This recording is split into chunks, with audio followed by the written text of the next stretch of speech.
Hello दोस्तों, नमस्कार। आपका स्वागत है हमारे यूट्यूब चैनल एनजे मोटिव पर। तो दोस्तों, कैसे हो आप और कैसी चल रही है आपकी इंटर्नशिप डायरिया। तो जैसा कि आपको पता ही होगा, ज्ञात होगा कि हमारा यूट्यूब चैनल लगातार आपके लिए इंटर्नशिप डायरिया प्रोवाइड करवा रहा है। तो इसके लिए आप हमारे यूट्यूब चैनल एनजे मोटिव पर जाए और वहाँ पर चैनल की प्ले लिस्ट को देखें। और प्ले लिस्ट में लगभग आपको सभी डायरियों के वीडियो प्रोवाइड करवा दिए गए हैं, तो वहाँ से देखें और अच्छे से अपनी डायरिया कंप्लीट करें। दोस्तों, वीडियो को पूरा ज़रूर देखें। ये बहुत ही महत्वपूर्ण इंटर्नशिप डायरी है, जिसमें हम इंटर्नशिप का कार्य अनुभव पत्रक भरेंगे।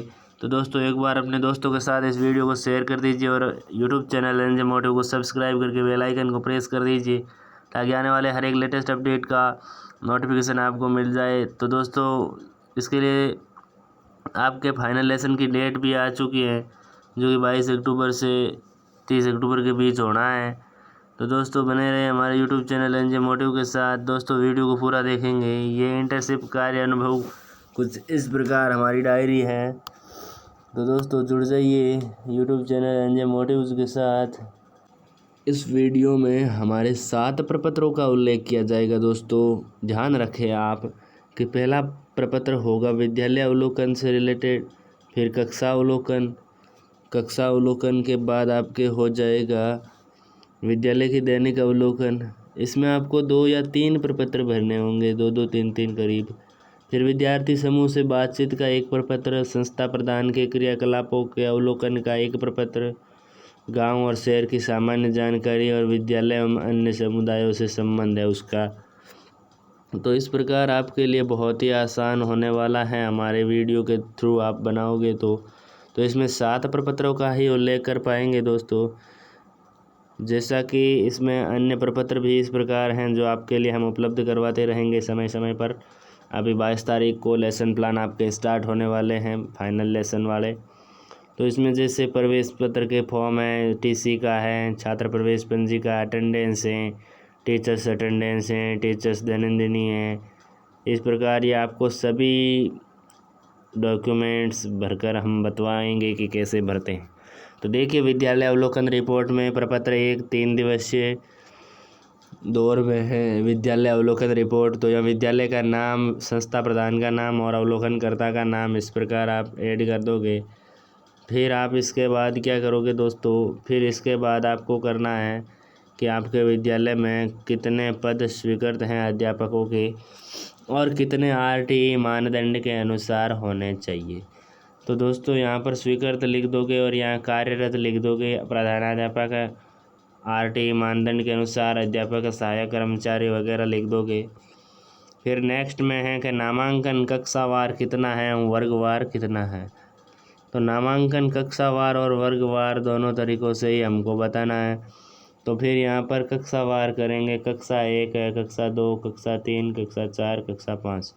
तो मैंने ये विद्यालय के अटेंडेंस रजिस्टर से आंकड़े प्राप्त किए हैं। और आपको पता होगा कि हमने ये सितंबर में इंटर्नशिप ज्वाइन करी थी। तो सितंबर में कोविड के चलते स्कूल लेट लगे थे। तो यहाँ पर आप गत माह की औसत उपस्थिति देख सकते हो कि यहाँ पर 8 दिन 7 दिन 8 दिन 7 दिन है। तो यहाँ आप लिख देना कोविड-19 लेट स्टार्ट।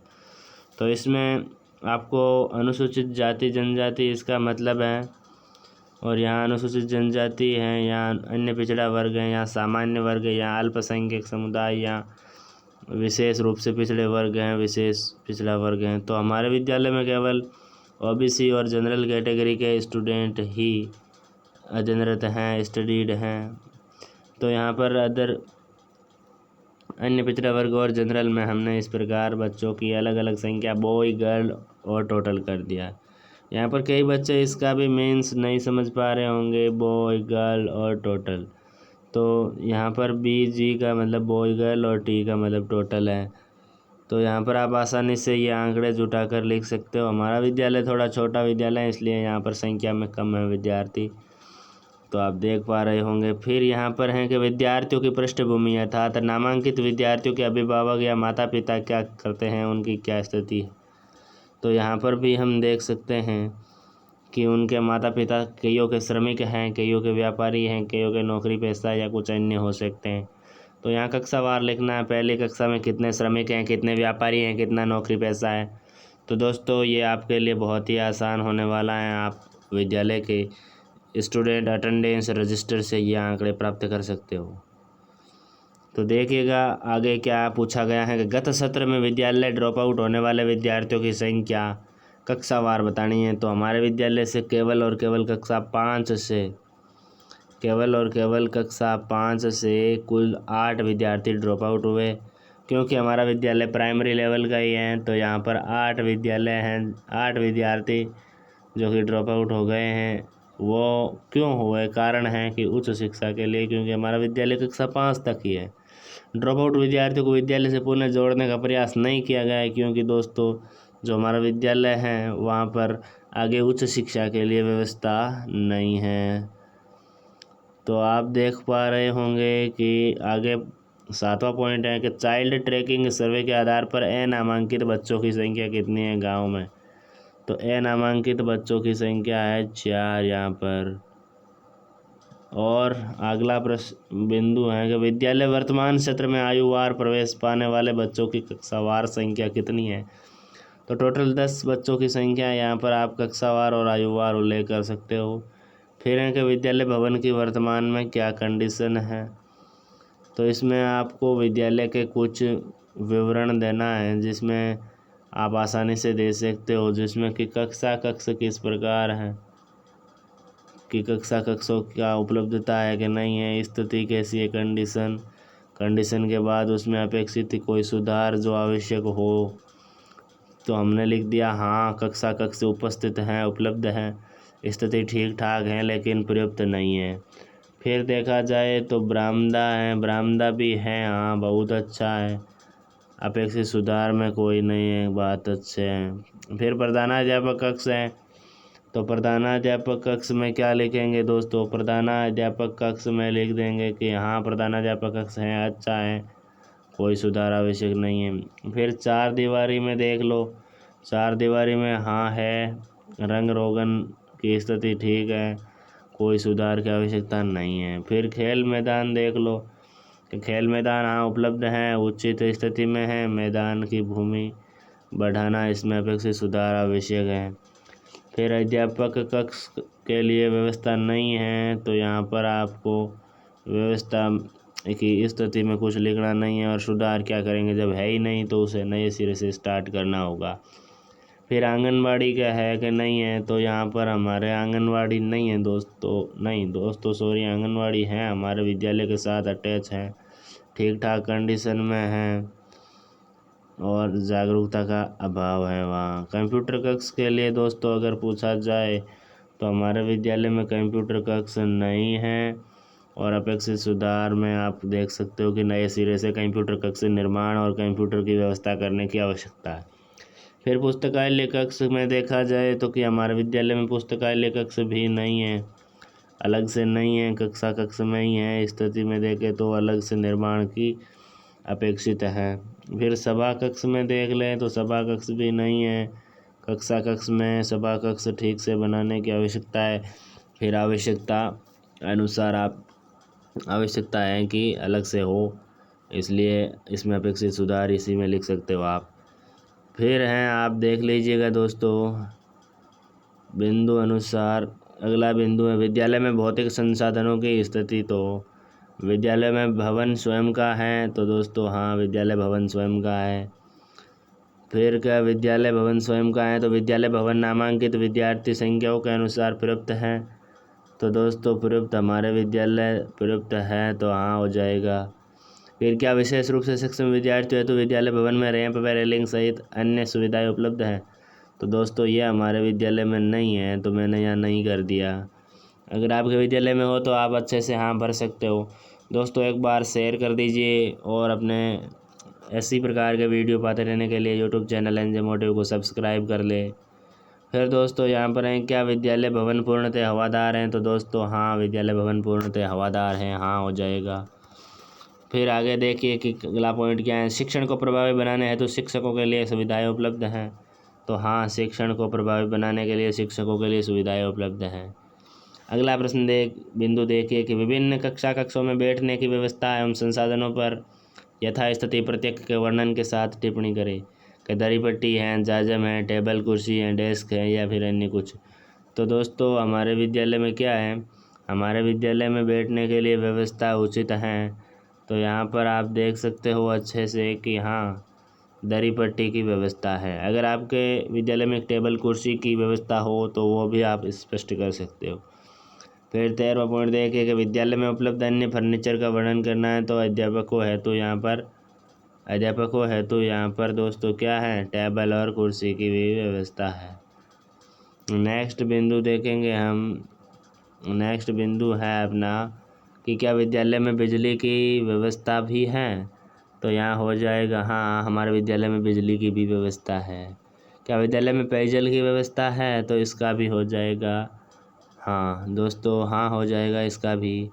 अगला प्रश्न देखिए, अगला बिंदु देखिए, अगला है कि क्या विद्यालय में पेयजल की व्यवस्था है में, यदि हाँ तो नलकूप, हैंडकूप, कुआं, नल, अन्य रख रखाव, साफ सफाई व उपयोग की स्थिति पर भी टिप्पणी करनी है। तो दोस्तों यहाँ पर हम लिख सकते हैं आसानी से कि हमारे विद्यालय में नलकूप, हैंडपंप का प्रयोग किया जाता है पेयजल के लिए। फिर विद्यालय में साफ सफाई व्यवस्था पर टिप्पणी लिखनी है। तो इसमें आप लिख देना कि स्वच्छता का विशेषतः ध्यान रखा जाता है। फिर के विद्यालय में फर्स्ट एड बॉक्स हैं, तो यहाँ पर भी आपके हो जाएगा फर्स्ट एड बॉक्स भी, हाँ है, फर्स्ट एड बॉक्स भी हैं दोस्तों। अगला देखिए, क्या विद्यालय भवन में आपदा प्रबंधन के उपाय हैं, जैसे अग्निशमन यंत्र, भूकंप रोधी भवन आदि। और क्या आपदा प्रबंधन के प्रति शिक्षकों व विद्यार्थियों में जागरूकता है, टिप्पणी करें। तो यहाँ पर हम लिख देंगे कि संसाधनों का तो अभाव है लेकिन जागरूकता है दोस्तों। संसाधनों का तो अभाव है लेकिन जागरूकता है कि इनका प्रयोग किस प्रकार करें। तो दोस्तों अगला देखो कि विद्यालय में शौचालय की व्यवस्था। दोस्तों मैंने क्या बताया आपको कि हमारा विद्यालय गांव में स्थित है और प्राइमरी लेवल का है। तो यहाँ पर दोस्तों ज़्यादा शहर वाली वो सुविधाएं उपलब्ध नहीं है कि यहाँ पर बालक और बालिकाओं के लिए शौचालय की व्यवस्था अलग से हैं बालकों के लिए, बालिकाओं के लिए शौचालय की व्यवस्था वगैरह। उन शौचालय की व्यवस्थाओं में बिजली भी शामिल हैं दोनों में, और पानी की व्यवस्था भी अच्छी है, साफ़ सफाई भी ठीक ढंग की है। लेकिन महिला और पुरुष शिक्षक भी इन्हीं शौचालयों का प्रयोग करते हैं। तो ज़्यादातर सामान्यतः इन्हीं के प्रयोग में लिए जाते हैं। तो महिला और पुरुष शिक्षकों के लिए अलग से शौचालय की व्यवस्था नहीं है। इस प्रकार अगला प्रश्न देख सकते हो आप कि अगला प्रश्न क्या है कि विद्यालय वाटिका है, यदि हाँ तो रखरखाव की स्थिति पर टिप्पणी लिखो। तो हम लिख देंगे कि विद्यालय में भाई सुंदर पेड़ पौधों से सज्जित वाटिका की व्यवस्था है। सुंदर पेड़ पौधों से सज्जित वाटिकाएं। क्या विद्यालय में मध्याह्न मिड डे मील भोजन व्यवस्था है, यदि हाँ तो मध्याह्न भोजन व्यवस्था पर टिप्पणी लिखो में आप लिख सकते हो कि पंक्ति में बैठकर बिना कोई भेदभाव के भोजन किया जाता है। नेक्स्ट में देखो कि प्रार्थना सभा में को विद्यार्थियों और शिक्षकों की भागीदारी व गतिविधियों पर टिप्पणी लिखना है। तो यहाँ लिख देंगे कोविड-19 के चलते प्रार्थना सभा का आयोजन नहीं करवाया जाता है दोस्तों। इस प्रकार आपके ये पहला प्रपत्र चल रहा है दोस्तों। हमें बहुत ही अच्छे से लिखना है, इसमें आप अच्छे से वर्णन करेंगे तभी आपके लिए ये बहुत अलग डायरी बनने वाली है। तो विद्यालय में उत्सव, पर्व एवं जयंतियों के आयोजन पर टिप्पणी लिखनी है। तो लिख देंगे समय समय पर आयोजन किया जाता है, हाँ किया जाता है, यहाँ पर हाँ कर सकते हो आप। नेक्स्ट देखिए कि विद्यालय प्रबंधन समिति की मासिक बैठकें होती हैं। तो इसमें अपने हो जाएगा हाँ होती है। फिर विद्यालय में प्रत्येक कक्षा में ब्लैक बोर्ड की उपलब्धता, हाँ है। फिर यदि हाँ तो इनके कक्षा में उपयोग बताइए। तो कक्षा शिक्षण, तो दोस्तों यहाँ पर कक्षा शिक्षण के दौरान बालकों के लिए सामग्री लेखन हेतु ब्लैक बोर्ड का यूज़ किया जाता है। विद्यालय में पुस्तकालय है, यदि हाँ तो पुस्तकों की संख्या यहाँ पर करीब 100 के करीब पुस्तकें हमारे विद्यालय के पुस्तकालय में प्रतिमाह विद्यार्थियों एवं शिक्षकों को पढ़ने के लिए दी जाने वाली औसत संख्या 80 के करीब है। तो नेक्स्ट क्वेश्चन देख सकते हो कि आप कि क्या समय सारणी में पुस्तकालय हेतु कालांश की व्यवस्था है। तो यहाँ पर समय सारणी में पुस्तकालय के कालांश की व्यवस्था भी है, स्पष्टतः नज़र आती है। फिर पुस्तकालय में पुस्तकों का अध्ययन कर ज्ञान में वृद्धि संभव है। पुस्तकालय के उपयोग पर टिप्पणी हो जाती है ये कि पुस्तकालय में पुस्तकों का अध्ययन कर ज्ञान में वृद्धि संभव है। फिर विद्यालय में डिस्प्ले बोर्ड है कि नहीं है, तो यहाँ पर भी आप कर सकते हो कि हाँ डिस्प्ले बोर्ड है हमारे विद्यालय में। फिर क्या विद्यालय में कंप्यूटर की व्यवस्था है, तो दोस्तों इसमें हो जाएगा नहीं, हमारे विद्यालय में कंप्यूटर की व्यवस्था नहीं है दोस्तों। तो आप इसमें यहाँ पर यदि हाँ तो कंप्यूटर की संख्या व उपयोग पर टिप्पणी लिखे में खाली छोड़ सकते हो, और आपके विद्यालय में व्यवस्था है तो आप यहाँ पर हाँ लिख सकते हो और उसकी व्यवस्था या उपयोग पर टिप्पणी लिखनी है। फिर विद्यालय में इंटरनेट की सुविधा में देखें तो हमारे विद्यालय में इंटरनेट की सुविधा भी नहीं है दोस्तों, तो हमने कर दिया नहीं। तो आगे देखिए, विद्यालय में उपलब्ध खेल सामग्री का विवरण एवं उपयोग पर टिप्पणी लिखनी है। तो बैडमिंटन हो गया, बैट हो गया, फुटबॉल है, बॉल है, टेबल टेनिस है, वगैरह वगैरह हमारे विद्यालय में खेल सामग्री के लिए वे उपयोगी विवरण इस प्रकार हैं। फिर देखो कि विद्यार्थियों को दी जाने वाली विभिन्न छात्रवृत्तियों के नाम व गत सत्र में लाभान्वित की संख्या, तो यहाँ पर लिख सकते हैं लगभग 30 के करीब हमारे विद्यालय में छात्रवृत्ति से लाभान्वित विद्यार्थी हुए हैं। क्या छात्रवृत्तियों के भुगतान है तो विद्यार्थियों के बैंक के खाते खोले गए हैं, तो इसमें आप लिख सकते हो कहाँ खाते खोले गए हैं। तो फिर देख लीजिए अंतिम का विद्यालय को प्राप्त अनुदानों का विवरण, तो यहाँ पर लिख सकते हो कि विद्यालय को प्राप्त अनुदानों का विवरण दिया गया है जो पूर्ण रूप से व्यवस्थित है। इसके बाद आपको यहाँ पर सिग्नेचर करवाने हैं अपने प्रमाणित शिक्षक प्रशिक्षक के, फिर यहाँ पर हस्ताक्षर करने हैं आपको विद्यार्थी शिक्षक स्वयं के। तो ये अपने था क्या दोस्तों, विद्यालय अवलोकन रिपोर्ट का प्रपत्र फर्स्ट हुआ। फिर इंटर्नशिप का सेकंड है अपने कक्षा अवलोकन रिपोर्ट। तो कक्षा अवलोकन रिपोर्ट में आप ये पूर्तियाँ कर दोगे, दिनांक है, विद्यालय का नाम है, शिक्षक का नाम है, फिर अवलोकनकर्ता के नाम में आप स्वयं नाम लिख दोगे, विषय लिख दोगे, फिर प्रकरण हो गया, कक्षा हो गया। तो इसमें आपको लिखना है क्या शिक्षक समय पर कक्षा में पहुंचा, तो इसमें आप कर दोगे हाँ उचित समय पर कक्षा में आते हैं शिक्षक। क्या शिक्षक कक्षा में समय पर पहुंचता है, तो यहाँ हो जाएगा हाँ। और इसमें भी क्या शिक्षक की वेशभूषा उपयुक्त थी, तो हाँ हो जाता है। और अगला देखें कि यदि नहीं हो तो किस प्रकार, तो इसमें भी आप लिखना है क्या उपयुक्त वेशभूषा थी। तो नेक्स्ट देखिए, क्या शिक्षक ने शिक्षण योजना तैयार की, तो इसमें आपको करना है हाँ। दोस्तों, क्या शिक्षण का प्रारंभ शिक्षक द्वारा किस प्रकार किया गया, तो इसमें आपको स्पष्ट करना है शिक्षण का प्रारंभ किस प्रकार करते हैं शिक्षक, तो इसमें आपको लिख देना है शिक्षण का प्रारंभ शिक्षक द्वारा अनुभव से तर्क की ओर किया गया। नेक्स्ट देखिए कि क्या शिक्षक द्वारा अधिगम है, तो उपयुक्त शिक्षण अधिगम सामग्री का उपयोग किया गया, तो चौक, डस्टर, चित्र, चार्ट, पुस्तक आदि हो गए। क्या शिक्षण अधिगम प्रक्रिया गतिविधि आधारित थी, तो इसमें भी आपको कर देना है हाँ। फिर देखिए, क्या शिक्षण अधिगम प्रक्रिया में विद्यार्थियों द्वारा कहाँ कहाँ कठिनाइयों का अनुभव किया गया, तो दोस्तों कठिन शब्दों को पढ़ने में कठिनाइयों का अनुभव किया गया। फिर कठिनाइयों का निवारण किस प्रकार किया गया, तो कठिनाइयों का निवारण उसे समझकर उसका हल या निवारण किया जाता है, पढ़कर समझकर उसका हल या निवारण करते हैं। तो इसमें 9वां क्वेश्चन है आपके कि किन कठिनाइयों का निवारण नहीं किया जा सका, तो इसमें आपको इस प्रकार जवाब देना है कि उन कठिनाइयों का निवारण नहीं किया गया जो समझ में नहीं आती हैं, वह कठिनाइयाँ जो समझ में ही नहीं आ रही हैं उनका निवारण नहीं किया जाता है। फिर हो जाता है क्या शिक्षण अधिगम प्रक्रिया में विद्यार्थियों को प्रश्न पूछने का अवसर दिया जाता है, तो हाँ विद्यार्थियों को प्रश्न पूछने का अवसर दिया जाता है। कक्षा शिक्षण अधिगम प्रक्रिया में श्यामपट्ट के उपयोग पर टिप्पणी लिखनी है, तो श्यामपट्ट पर क्या होता है दोस्तों, श्यामपट्ट पर शिक्षण अधिगम के महत्वपूर्ण व कठिन बिंदुओं को लिखा जाता है। इस प्रकार आपके लिए ये वीडियो बहुत लंबा होगा लेकिन बहुत ही अच्छा है, महत्वपूर्ण है। तो देखो कि कक्षा शिक्षण अधिगम प्रक्रिया का समापन किस प्रकार हुआ। समस्या प्रस्तुत करके समापन हुआ, चिंतन के लिए अवसर देकर समापन हुआ, गृह कार्य प्रदत्त कर समापन हुआ, या फिर समेकित करते हुए अकस्मात या समाप्त अन्य। तो इसमें आप इस प्रकार स्पष्ट करोगे कि शिक्षण अधिगम को समापन करने से पूर्व प्रकरण को पूर्ण विस्तार से समझाया गया, गृह कार्य प्रदत्त करके उसको समाप्त किया गया। नेक्स्ट है, कक्षा अवलोकन के दौरान आपको कौन सी गतिविधियाँ प्रभावी लगी, कारण सहित उल्लेख करो। तो वह गतिविधियाँ जो बच्चों के लिए नई व रुचिकर हो वह हमें प्रभावी लगी। तो अगला देख लीजिए अपने बिंदु का अगला बिंदु है कि आपको शिक्षक के किन किन गुणों ने प्रभावित किया।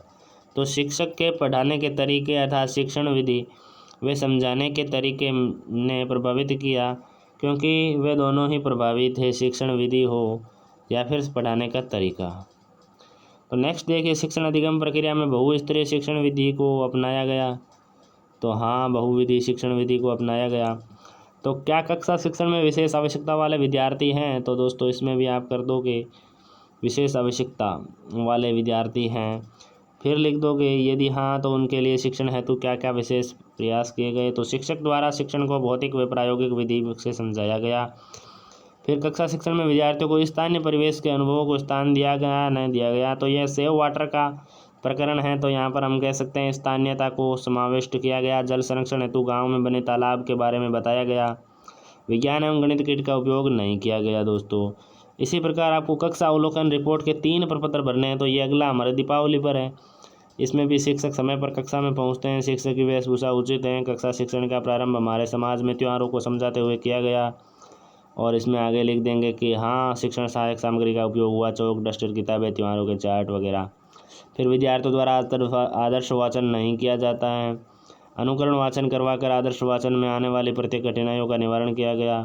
सामान्यतः सभी कठिनाइयों का निवारण किया गया। इस प्रकार हम इसको लिख सकते हैं। हाँ, क्या शिक्षण अधिगम प्रक्रिया में विद्यार्थियों को प्रश्न पूछने के अवसर मिले। तो हाँ मिले। श्यामपट का उपयोग देख लेते हैं। श्यामपट पर शिक्षण के महत्वपूर्ण बिंदु लिखे गए ताकि उन पर ध्यान बना रहे। फिर है कि शिक्षण का समापन किस प्रकार हुआ। तो शिक्षण अधिगम का समापन प्रकरण पर चिंतन के लिए अवसर देकर ही किया गया। जो अगला है, कक्षा अवलोकन के दौरान आपको कौन कौन सी गतिविधियाँ प्रभावी लगी। तो जो बच्चों के लिए रुचिकर और आनंददायी विधियाँ थी वो हमारे प्रभावी लगी।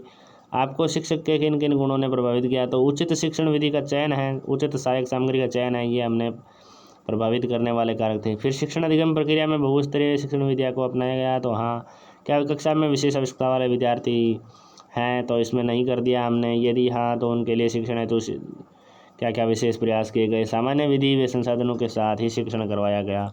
फिर क्या शिक्षण में विद्यार्थियों को स्थानीय परिवेश के अनुभवों को स्थान दिया गया। तो हमारे क्षेत्र में दीपावली किस प्रकार मनाई जाती है, इसके लिए उदाहरण देकर आपको स्थानीय परिवेश के अनुभवों को स्थान दिया गया।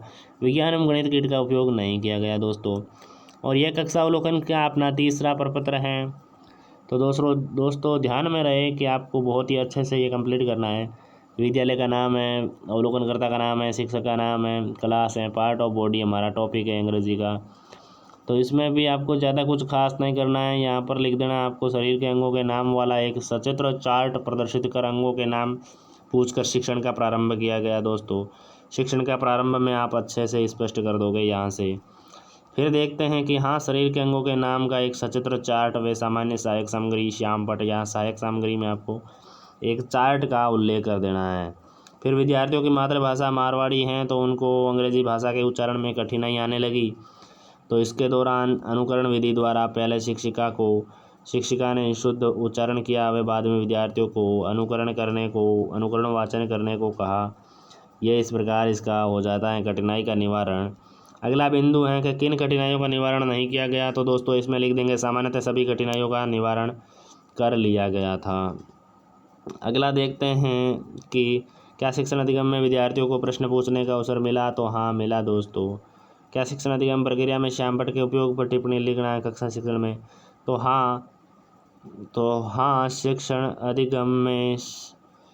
अधिगम में शरीर के अंगों के नामों की अंग्रेजी स्पेलिंग लिखने व उनका अर्थ स्पष्ट करने हेतु श्यामपट का उपयोग किया गया। तो नेक्स्ट देखिए कि कक्षा शिक्षण का समापन किस प्रकार किया गया। तो कक्षा शिक्षण अधिगम को समापन प्रकरण को अच्छे से समझाकर गृह कार्य प्रदत्त कर किया गया। कक्षा अवलोकन के दौरान विद्यार्थियों की सक्रिय भूमिका के साथ की गतिविधियाँ हमें प्रभावी लगी। फिर के शिक्षक के कौन कौन से गुण हमें प्रभावित करते हैं। तो शिक्षिका का मधुर स्वभाव है, विद्यार्थियों को प्रश्न पूछने का अवसर देना आदि है। शिक्षण अधिगम प्रक्रिया में बहुस्तरीय शिक्षण विधा को अपनाया गया, तो इसमें भी हाँ हो जाएगा। क्या कक्षा में विशेष आवश्यकता वाले विद्यार्थी हैं, तो नहीं होगा। नहीं, कक्षा में CWSN विशेष आवश्यकता वाले विद्यार्थी नहीं हैं। क्या शिक्षण में विद्यार्थियों को स्थानीय परिवेश के अनुभवों को स्थान दिया गया, तो दोस्तों इसमें हाँ हो जाएगा। हाँ, शरीर के अंगों को स्थानीयता की कहावतों के साथ जोड़ा गया दोस्तों।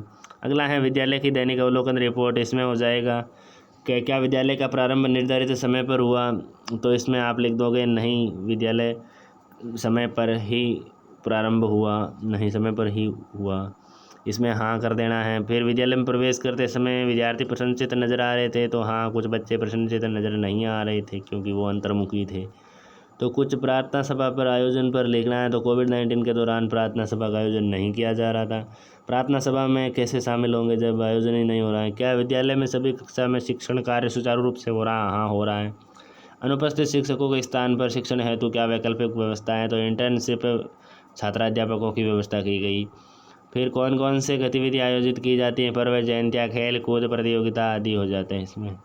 आयोजन गतिविधियों में क्या क्या सुधार अपेक्षित हैं, तो मंच को समयानुकूल सजा धजा कर प्रस्तुत करना। विद्यार्थियों के मध्याह्न भोजन के व्यवस्था पर एक टिप्पणी लिखनी है। सभी धर्मों के बच्चे एक साथ एक पंक्ति में खाना खाते हैं। क्या सभी विद्यार्थी विद्यालय में पूरे समय रहते हैं, हाँ दोस्तों। यदि नहीं तो क्या कारण है, नहीं, सभी विद्यार्थी पूरे समय विद्यालय में रह रहे हैं। अगला देखिए, विद्यालय समय पश्चात विद्यार्थी घर जाते समय प्रसन्नचित्त थे कि नहीं थे, जी हाँ, प्रसन्नचित्त थे। इसी प्रकार आपको इसके आधार पर 3 विद्यालय की दैनिक अवलोकन रिपोर्ट प्रस्तुत करनी है, जिसमें आप सामान्यतः इसी प्रकार के विवरण लिख सकते हो। इंटर्नशिप छात्राध्यापक व होनहार छात्रों द्वारा वैकल्पिक व्यवस्था की जाती है। फिर है उत्सव, त्योहार, महापुरुषों की जयंतियाँ हैं, विद्यार्थियों के लिए सफल आयोजन है। मातृभाषा मारवाड़ी हो गई, ये सफल आयोजन के लिए क्या क्या कर रहे हैं। फिर मंच को समयानुकूल सजा धजा कर प्रस्तुत करना। सभी धर्मों के बच्चे एक साथ रहते हैं खाना खाते वक्त। उत्सव हो गए। कोविड-19 गाइडलाइन के चलते बच्चे स्वयं टिफिन लेकर आते हैं, वे निश्चित दूरी पर बैठकर ही खाना खाते हैं। 2 विद्यार्थी किसी जरूरी कार्य के चलते मध्याह्न के पश्चात घर चले गए, इसके कारण कि सभी विद्यार्थी विद्यालय में उपलब्ध नहीं थे पूरे समय। विद्यालय समय पश्चात विद्यार्थी घर जाते समय प्रसन्नचित्त थे, तो हाँ थे प्रसन्नचित्त। तो इस प्रकार आपके लिए ये 3 प्रपत्र आपको तैयार करने हैं, जिसमें आप अच्छे से कर सकते हो सुंदर हैंड राइटिंग में। चौथा देखिए कि विद्यार्थी समूह से बातचीत करते हैं हम। विद्यार्थी समूह से बातचीत के दौरान क्या होता है, मैं आपको 3 प्रपत्र के बारे में विशेष बता चुका हूँ। चौथा प्रपत्र है अपना कि विद्यार्थी समूह से बातचीत। तो क्या आपको विद्यालय में आना अच्छा लगता है, तो यहाँ पर विद्यार्थी जवाब देते हैं कि हाँ, हमें विद्यालय में आना अच्छा लगता है। अगला देखिए कि यदि अच्छा लगता है तो क्यों लगता है, क्योंकि समय समय पर करवाई जाने वाली गतिविधियों के कारण हमें विद्यालय में आना अच्छा लगता है। तो ये हो जाएगा इसका। आप विद्यालय कैसे आते हो, तो इसमें आप लिख सकते हो पैदल चल कर आते हो या साइकिल से आते हो, वो वगैरह वगैरह हो जाता है। फिर है कि विद्यालय में अवकाश के दिन आपको कैसा लगता है, खाली खाली उबाऊपन। आपको सबसे अच्छा शिक्षक कौन सा लगता है, तो प्रधानाध्यापिका महोदया, क्योंकि वे सभी से मातृभाषा में बातें करती हैं, मधुर बातें करती हैं। क्या आपको विद्यालय की पोशाक में आना पसंद है, तो दोस्तों इसमें हो जाएगा हाँ। आपको कौन कौन सी पुस्तकें पढ़ना अच्छा लगता है, जब हमने विद्यार्थियों से पूछा तो उन्होंने जवाब दिया रामायण है, भगत सिंह सेनानी की कहानी है, एक स्वतंत्रता सेनानी। आपको कौन कौन से खेल अच्छे लगते हैं, तो क्रिकेट, कबड्डी, दौड़ पकड़ है, ये आ गई और दौड़ पकड़। क्या आपको अभिभावक, माता पिता, अन्य रिश्तेदार शराब, बीड़ी, सिगरेट, मांग या अन्य मादक पदार्थों का सेवन करते हैं, तो इसमें नहीं है हमारे ऐसा विद्यार्थियों के द्वारा बताया गया। यदि हाँ, तो इससे परिवार में क्या समस्याएं उत्पन्न होती हैं, क्योंकि नहीं है तो क्या समस्याएं होगी। आपके घर में कितने सदस्य पढ़े लिखे हैं और कितने सदस्य अनपढ़ हैं, तो इस प्रकार लिख देना है बच्चों के द्वारा जो बताया गया। आपके अनुसार आपके विद्यालय में और क्या क्या सुविधाएं होनी चाहिए, तो कंप्यूटर व्यवस्था होनी चाहिए, खेल मैदान होना चाहिए, इंटरनेट, जल, हवा, बिजली, खेल कूद, सहायक सामग्री आदि। फिर संस्था प्रदान के क्रियाकलापों का अवलोकन करना है, तो यहाँ पर आप अच्छे से देख लीजिए। वीडियो को एक बार दोस्तों के साथ शेयर करें और यूट्यूब चैनल एनजे मोटिव को सब्सक्राइब करें। संस्था प्रधान कौन कौन सी कक्षाओं में शिक्षण कराते हैं, तो सामान्यतः संस्था प्रधान हमारा छोटा सा विद्यालय है, इसलिए सभी कक्षाओं में शिक्षण करवाते हैं। फिर संस्था प्रधान का अध्यापकों के साथ संबंध कैसा है, तो मैत्रीपूर्ण संबंध है। फिर योजना बनाते हैं। क्या संस्था प्रधान विभिन्न कार्य करने के लिए अन्य शिक्षकों के साथ योजना बनाते हैं? समयबद्ध कार्य निष्पादन की सारणी बनाते हैं। संस्था प्रधान विभिन्न कार्यों को करने एवं नवाचार करते हुए शिक्षक को प्रोत्साहित करते हैं? हाँ करते हैं। कार्य सफलतापूर्वक करने के लिए विचार विमर्श करते हैं? हाँ करते हैं। संस्था प्रधान का समुदाय के साथ कैसा संबंध है, तो बहुत अच्छा कर देंगे। क्या समुदाय के प्रतिनिधि उत्सव पर वार्षिक उत्सव में आमंत्रित किए जाते हैं? तो हाँ, समुदाय के किसी वर्ग को उच्च, निम्न व मध्यम का प्रतिनिधित्व होता है उचित। संस्था प्रधान का विद्यार्थी के साथ व्यवहार कैसा है, तो इसमें हमने कर दिया मधुर व्यवहार है। संस्था प्रधान शिक्षकों एवं विद्यालय की समस्याओं, संस्था प्रधान के लिए क्या क्या विद्यालय में समस्याएं उनके निराकरण है, तो मासिक बैठक लेते हैं? तो हाँ हो जाएगा। यदि हाँ तो क्या बैठक में हुए चर्चा व निर्णयों का रिकॉर्ड रखा जाता है? तो हाँ, बैठक हुए निर्णयों का रिकॉर्ड रखा जाता है, उपलब्ध है। विद्यालय रंग रोगन है, सहायक सामग्री उपलब्ध करवाना है, ये हमारी बैठक मासिक बैठक में निर्णय लिए गए। फिर फर्स्ट है कि क्या विद्यार्थी संस्था प्रधान के पास भय मुक्त जा पाते हैं, तो इसमें भी हो जाएगा हाँ। तो इस प्रकार मधुरा हो जाएगा। आपके उन अधिकारियों से संबंध है। क्या संस्था प्रधान ने विद्यालय प्रगति के लिए योजना बनाई है, तो इसमें हो जाएगा हाँ। तो कौन कौन सी योजनाएं बनाई हैं, देखिए खेल मैदान विस्तार है, शिशु वाटिका निर्माण है, खेल सामग्री उपलब्ध करवानी है, शिक्षण सहायक सामग्री जैसे चार्ट, मॉडल, तस्वीरें आदि उपलब्ध करवाना है। इस प्रकार अगला प्रश्न है, संस्था प्रधान अध्यापकों को कक्षा शिक्षण को प्रभावी बनाने हेतु प्रेरित करते हैं? हाँ, वे अध्यापकों को विद्यार्थियों के साथ स्नेह व्यवहार का शिक्षण को प्रेरित करते हैं।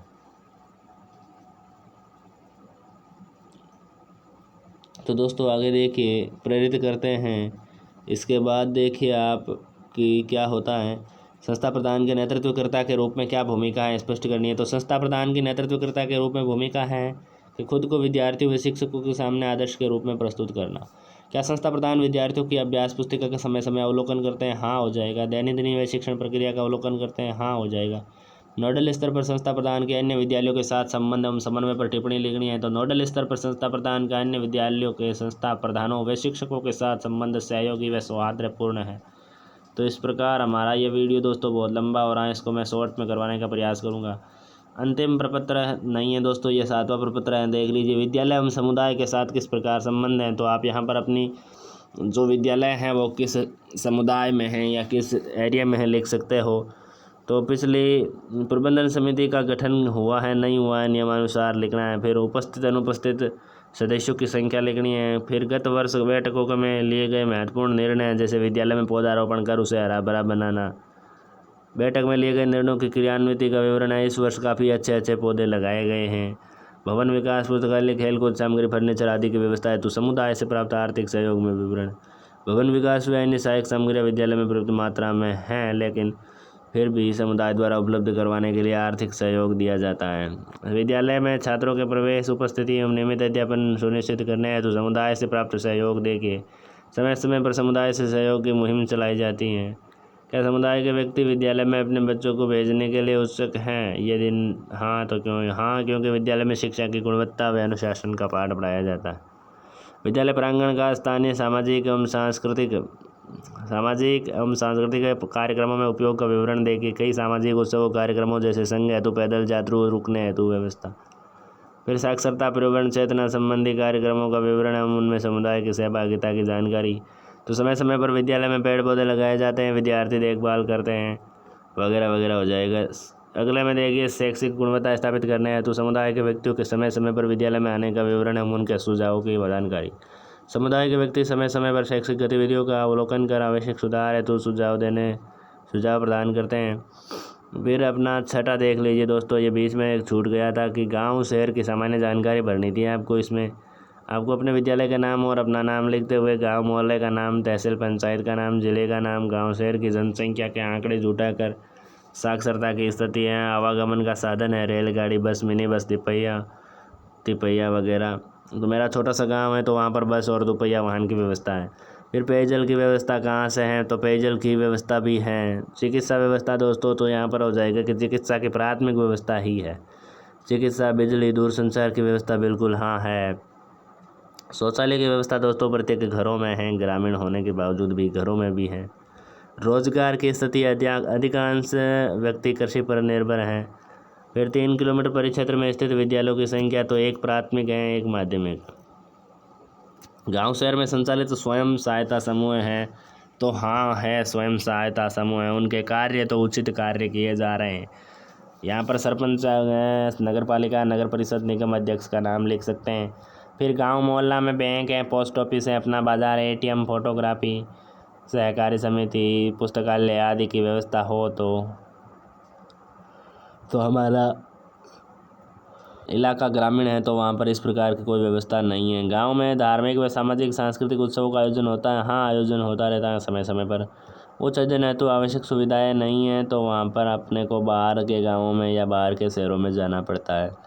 फिर अभिभावकों या समुदायों की विद्यालय से अपेक्षाएं हैं, तो विद्यार्थियों को ज्ञान, अनुशासन और संस्कार का पाठ पढ़ाया जाए, ऐसी अभिभावकों और समुदायों की विद्यालय से अपेक्षाएं हैं। तो यहाँ पर अवलोकन प्रमाणित हस्ताक्षर शिक्षक प्रशिक्षक में दिनांक द्वारा और विद्यार्थी शिक्षक के हस्ताक्षर हो जाएंगे। तो दोस्तों बताइएगा वीडियो कैसा लगा। दोस्तों अगर वीडियो अच्छा लगा तो अपने दोस्तों के साथ शेयर करें, और यूट्यूब चैनल एनजे मोटिव पर पहली बार आए हो तो सब्सक्राइब करके बेल आइकन को प्रेस कर लेना, और यूट्यूब चैनल एनजे मोटिव को ओपन करके वहाँ की play list internship diarrhoea, BSTC first year की इंटर्नशिप डायरिया ओपन करके वहाँ से आप अच्छे से डायरिया बना लेना दोस्तों। वहाँ पर आपको सभी डायरिया प्रोवाइड करवाई जाएगी। तो वीडियो अच्छा लगा तो लाइक करें, कमेंट करें, अपने दोस्तों के साथ शेयर करें, और यूट्यूब चैनल एनजे मोटिव को सब्सक्राइब कर ले। वीडियो देखने के लिए एक बार तहे दिल से धन्यवाद, आभार प्रकट करता हूँ। तो जय हिंद, जय भारत दोस्तों।